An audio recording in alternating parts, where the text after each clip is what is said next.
¿Alguno de ustedes hace? ¿Le han hecho?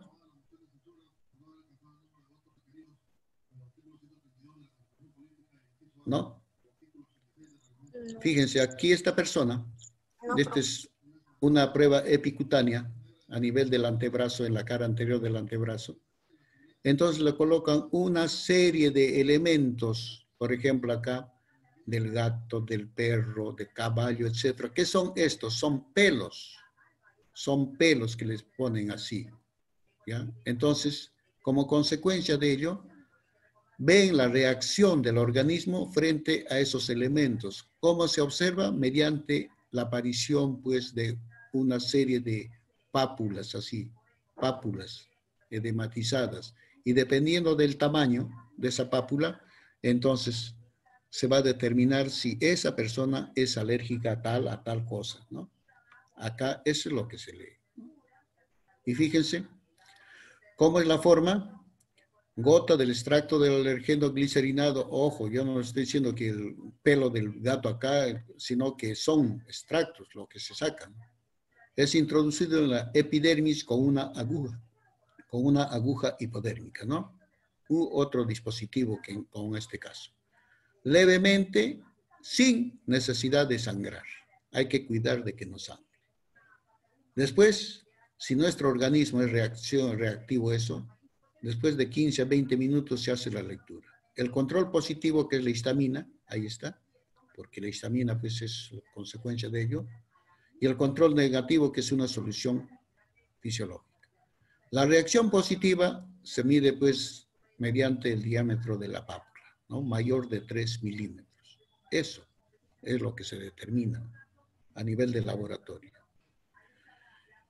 Y aquí, esta es la forma de inocular, porque esto sí, nosotros lo hacemos a nivel de laboratorio. La administración de estos elementos, nosotros lo hacemos. Y hay que ver que sea pues una inoculación intradérmica, como por ejemplo, no está acá, más adelante está, ¿no? Y hay que ver todas estas condiciones. Si inyecta un ángulo de 20 grados, un volumen entre esta cantidad de alergeno, para producir una pequeña pápula de 2 a 3 milímetros de diámetro. Fíjense, aquí se está, al inocular esa solución, se está formando una pequeña pápula, ¿no?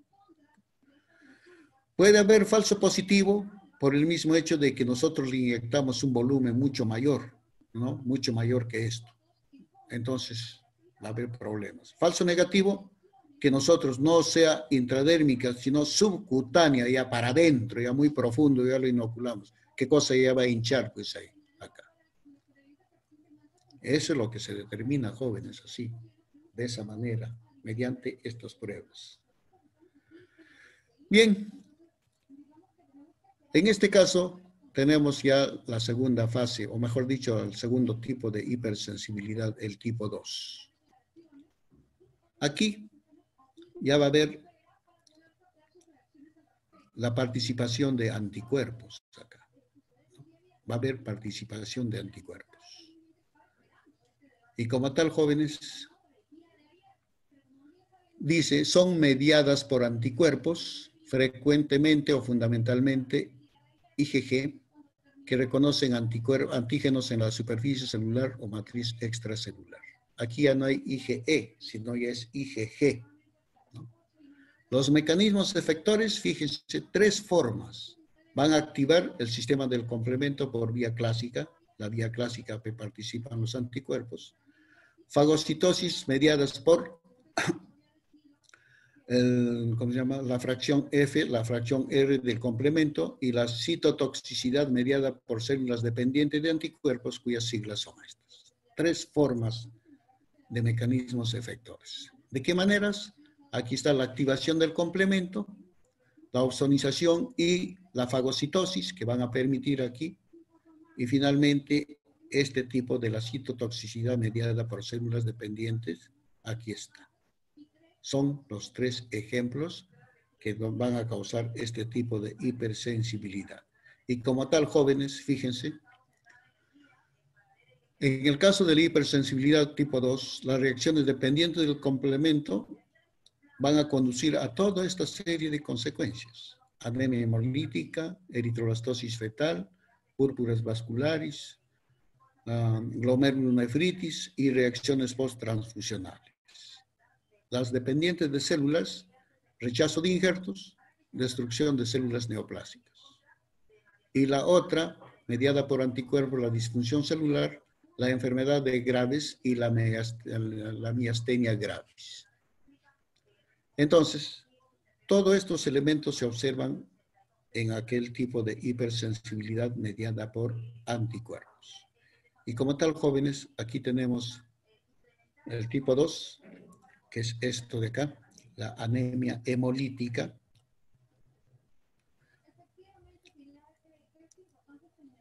Un glóbulo rojo, los anticuerpos. Y ese glóbulo rojo va a ser atacado por las células asesinas o va a ser fagocitadas, ¿no? Entonces va a haber destrucción celular. Este es el ejemplo clásico de este tipo, de la enfermedad hemolítica del recién nacido.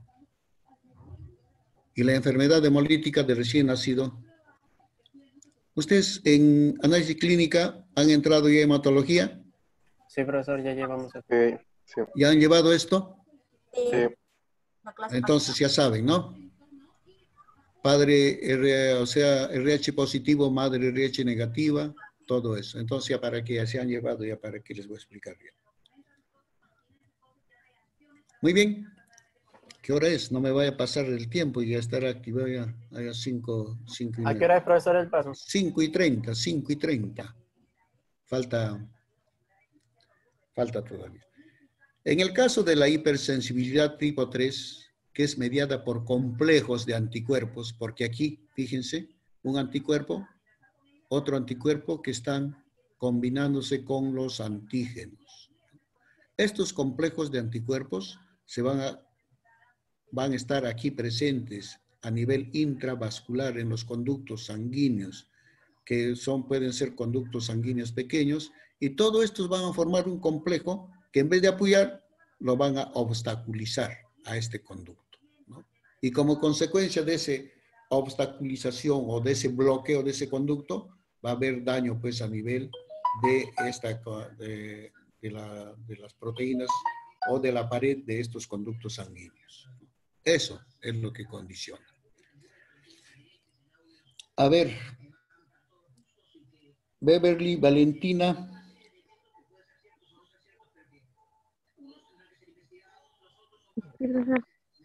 A ver, Huajta Chayca, muy mamá, Chay Chata. No. ¿Me has entendido o no? ¿Sí? Ya, entonces, a ver. La hipersensibilidad tipo 3 se caracterizan por depósito de complejos inmunes en el tejido afectado, desencadenando una Respuesta. respuesta inflamatoria y daño tisular. Ajá. Entonces, jóvenes, fíjense, ahí están los complejos. Este es un conducto sanguíneo, acá. Ahí está la pared del conducto sanguíneo, todo ello. Y estos complejos que están aquí unidos a anticuerpos con antígenos, poco a poco se van a amontonar, ¿no? Se amontonan. Y consecuencia de ello, van a atraer a los neutrófilos y se va a dar pues una reacción inflamatoria y daño tisular. Fíjense que está así completo este conducto sanguíneo. ¿Cómo se convierte? Se daña el conducto sanguíneo, se daña, pierde su contextura. Y eso es lo que ocasiona la presencia de estos complejos. En vez de apoyarnos, causa problemas relacionados a eso, por su presencia, por que estos se depositan así y obstaculizan pues todo, ¿no? Acá, fíjense. Los anticuerpos circulantes, ahí está el conducto sanguíneo, y como tal, atraen a los linfocitos, a los polimorfo neutrales, polimorfo neutrófilos, o sea, los polimorfo nucleares, principalmente a los neutrófilos, y ocasionan el daño, ¿no? Y se presenta pues la famosa vasculitis. A ver, Luana. Luana,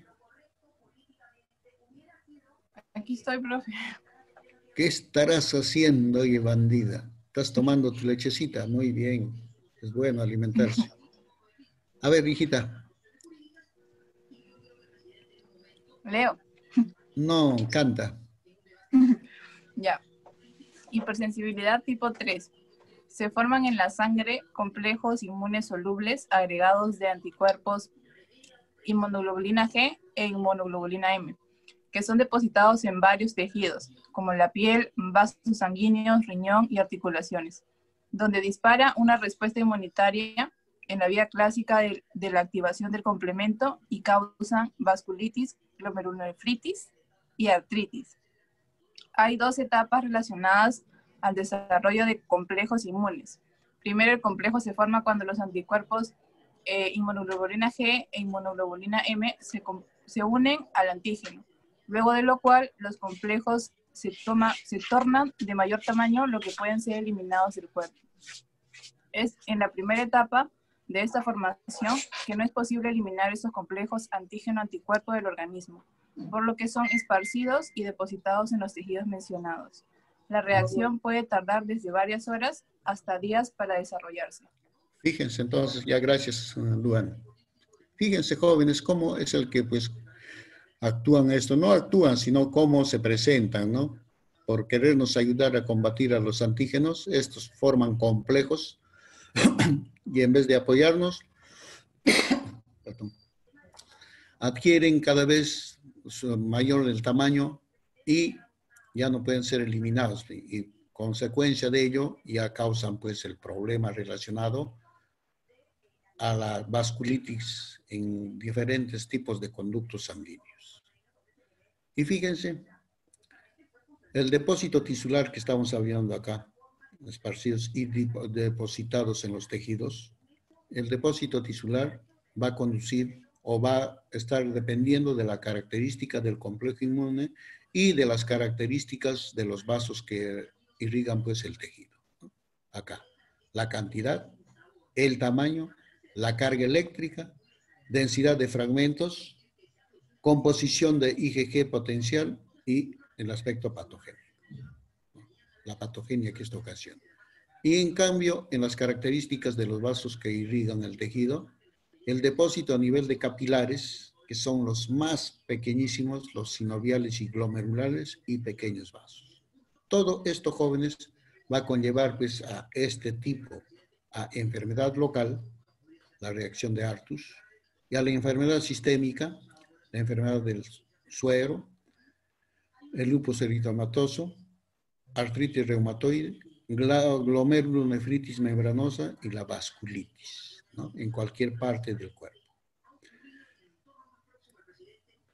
Ustedes cuando han llevado análisis clínico, cuando han hecho la orina, hablaron del glomérulo, la formación de orina.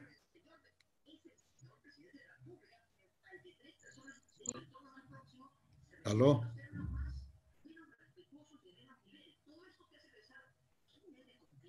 ¿Aló? ¿Sobre la glomerulonefritis? No. Yo les estoy preguntando. ¿Han hablado sobre la formación de orina a nivel de los glomérulos? ¿O ya se olvidaron? Aunque recién van a dar su primer parcial, creo. Porque han hecho orina ya, ¿no? Sí.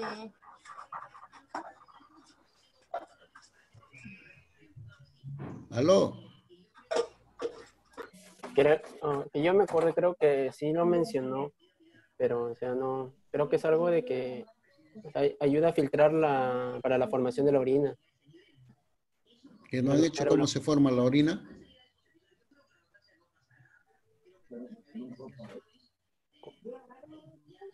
Por 3 etapas, creo que. No, pero han hablado de los glomérulos. Han hablado de la nefrona. Ah, no, eso no. Bueno, que yo me O acuerdo. sea, no han hecho formación de orina. ¿Cómo se forma la orina? Ah, está Solo bueno. cuando dijo que es por filtración, absorción, secreción. Así nomás, de manera general.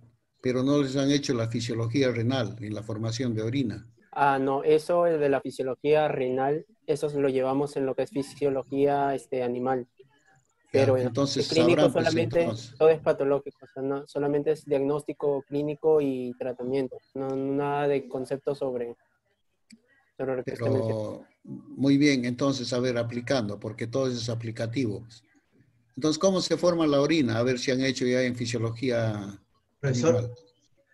Dime. sí, sí se habló un poco, dice de que los riñones filtran grandes volúmenes de plasma, reabsorben Ajá. la mayoría de lo que se ha filtrado y queda para eliminación una solución concentrada de desechos metabólicos, que es la orina.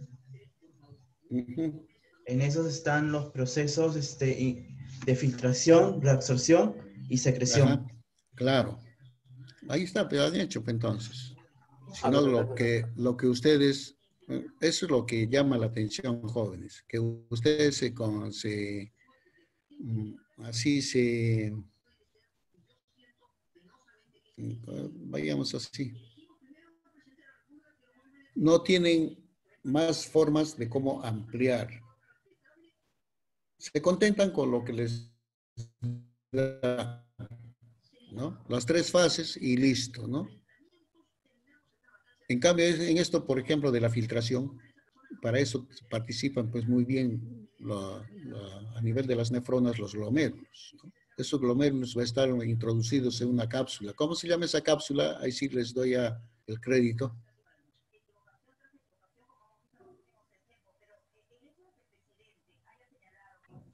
es la cápsula de Bowman, creo, De Bowman, ¿no? ubicada en la Ahí está. nefrona. Claro, ¿no? La cápsula de Bowman. Entonces, esos glomérulos no son parte de la nefrona, sino los glomérulos son una serie de, digamos, conductos sanguíneos, tanto vénulas como arteriolas, que van a entrar, que van a estar en esa cápsula de Bowman como una especie de laberinto, ¿no? Entonces, debido a ello y por fuerza, por diferencia de presiones sanguíneas, entonces va a escapar plasma, escapan elementos celulares, escapan elementos químicos, etcétera, se escapan. Entonces, llegan al primer conducto y en ese conducto contorneado proximal, ahí se va a reabsorber todo lo que se ha botado, que nos va a servir a nosotros, ¿no? Azúcares, proteínas, etcétera, la reabsorción. Va a llegar al asa de Henle, va a seguir y también se va a ir añadiendo las sustancias que a nosotros ya no nos sirven, entre ellos la urea. Y finalmente, cuando llega al conducto contorneado distal, ahí prácticamente está libre, así como se dice, libre ya de todos esos elementos útiles que a nosotros nos sirven. Y lo único que queda ahí es agua. Pero en ese contorneado distal hay una hormona, la hormona antidiurética.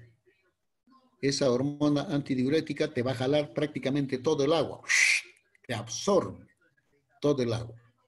Entonces, con las justas te queda, de todo lo que ha filtrado, prácticamente te queda 0,1 mililitro de agua. Fíjense. Y así, poco a poco, razón por las cuales pues nosotros al día, vamos a formar orina, dependiendo de la ingestión de líquidos, entre 1,5 a 2 litros de orina, ¿no? Que vamos a eliminarlo durante el día. Esa es. Entonces, jóvenes, cuando hablamos de glomerulonefritis, en esos conductos que son, como les estaba diciendo, vénulas, arteriolas, etcétera, ahí se van a ubicar estos complejos antígeno-anticuerpo y van a obstruir. Y como tal, va a haber pues inflamación de todos esos glomérulos relacionados a este conducto y van a conducir a esta prueba, como dice, glomerulonefritis. Ojo, el término glomerulonefritis no implica infección, sino simplemente es una reacción por complejos de anticuerpos antígenos que han obstaculizado esos conductos. A eso se refiere el tipo de hipersensibilidad tipo 3.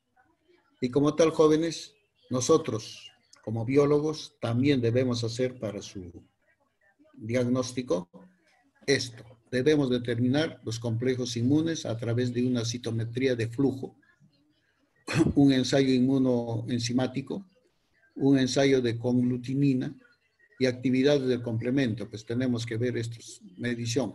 Pero todos estos ensayos jóvenes se hacen pues en laboratorios que son sofisticados, ¿no? Acá, que tienen buenos equipos. Bueno, pero es necesario saberlos, ¿no? ¿Quién sabe? Sí, dime. ¿Usted cree que con los equipos nuevos del laboratorio que ahora tiene la facultad se puede hacer esos ensayos? Puede hacerse dependiendo, porque hay que, bueno, pues nuestra universidad es pues, estatal, y como estatal somos pobres, así como los peruanos, así. En cambio, los particulares, estos viven pues de sus alumnos, no tienen plata de sus alumnos, y buena plata, y con eso compran pues los equipos, todo eso.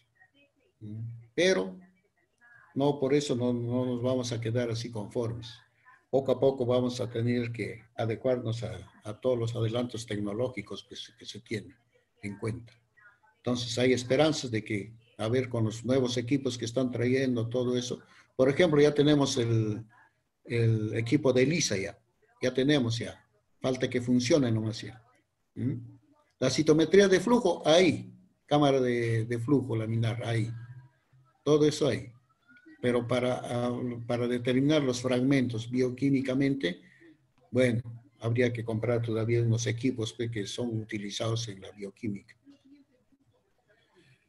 Y la hipersensibilidad tipo 4, esto lo vamos a ver ya después que den su pasito. No sé, quizás aclararnos algunas dudas de las respuestas.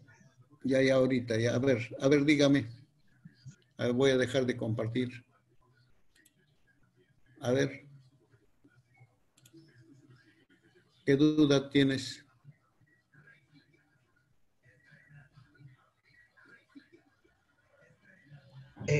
Había una que dice en las mucosas, si estaban, no están presentes. No están presentes los siguientes elementos, excepto, dice, o sea que uno de esos elementos debe estar presente.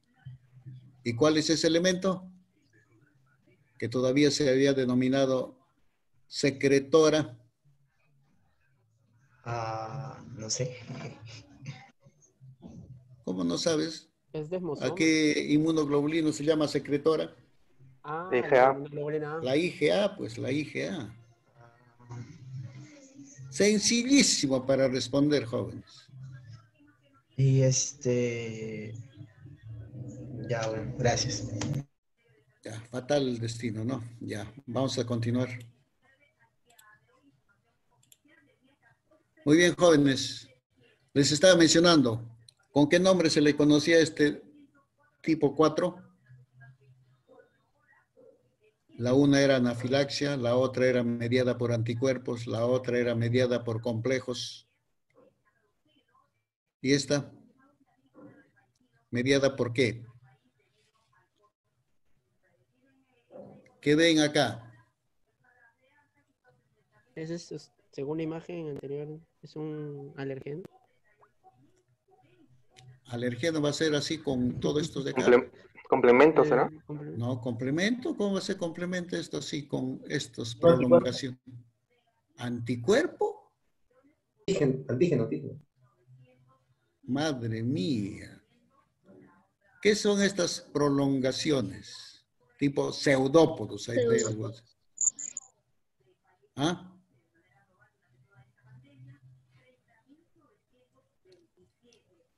¿Qué está representando acá? Con pseudópodos, así.